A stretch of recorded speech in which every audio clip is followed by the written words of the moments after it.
এবার ইসরায়েলি গোলার আঘাতে চূর্ণবিচূর্ণ হয়ে গেল গাজার একমাত্র বিশেষায়িত ক্যান্সার হাসপাতালটিও। মধ্য গাজার তুর্কি ফিলিস্তিনি মৈত্রী হাসপাতালে হামলার ঘটনাকে জঘন্য অপরাধ বলে অভিহিত করেছে গাজার স্বাস্থ্য মন্ত্রণালয়। একই সঙ্গে হাসপাতাল সংলগ্ন একটি মেডিকেল স্কুলেও হামলা চালায় দখলদার আইডিএফ। আইডিএফের অভিযোগ, হাসপাতালটি হামাসের কমান্ড সেন্টার হিসেবে ব্যবহার করা হচ্ছিল। এ হামলায় হামাসের কয়েকজন সদস্য নিহত হয়েছে বলেও দাবি ইসরায়েলের। এদিকে গাজার উত্তরে ইসরায়েলের স্থল অভিযান পুনরায় শুরু করায় বাড়িঘর ছেড়ে পালাতে বাধ্য হচ্ছে বেইত লাহিয়া ও আশেপাশের এলাকার বাসিন্দারা। আমাদের চারপাশে প্রচুর গোলাবর্ষণ হচ্ছিল ও মানুষ মারা যাচ্ছিল, শিশুরা অত্যন্ত আতঙ্কিত ছিল, তাই আমরা কোনো স্পষ্ট গন্তব্য ছাড়াই তাড়াহুড়ো করে চলে গেলাম।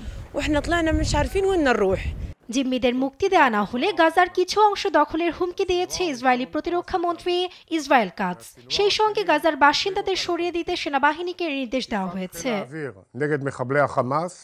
অব্যাহত নারকীয়তায় উদ্বেগ প্রকাশ করেছে জাতিসংঘের ফিলিস্তিনি শরণার্থী বিষয়ক সংস্থা UNRWA সহ মানবাধিকার কর্মীরা।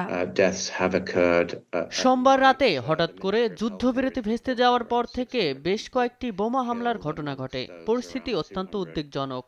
বেশিরভাগ মৃত্যুর ঘটনা ঘটেছে রাতে। এখানকার স্বাস্থ্য মন্ত্রণালয় জানিয়েছে প্রায় 600 জন নিহত হয়েছেন, যার মধ্যে 200 জন নারী ও শিশু। শুক্রবার এক যৌথ বিবৃতিতে জার্মানি, ফ্রান্স ও ব্রিটেন সরকার গাজায় অবিলম্বে যুদ্ধবিরতি পুনর্বহাল ও অবরুদ্ধ অঞ্চলটিতে মানবিক সহায়তা প্রবেশের অনুমতি দেওয়ার আহ্বান জানিয়েছেন।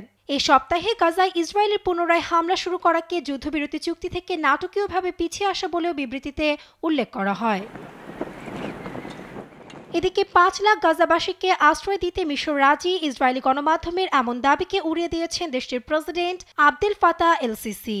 সেই সঙ্গে ফিলিস্তিনিদের বাস্তুচ্যুত করার যে কোনো প্রচেষ্টাকে প্রত্যাখ্যানের বিষয়টিও স্পষ্ট করে মিশর।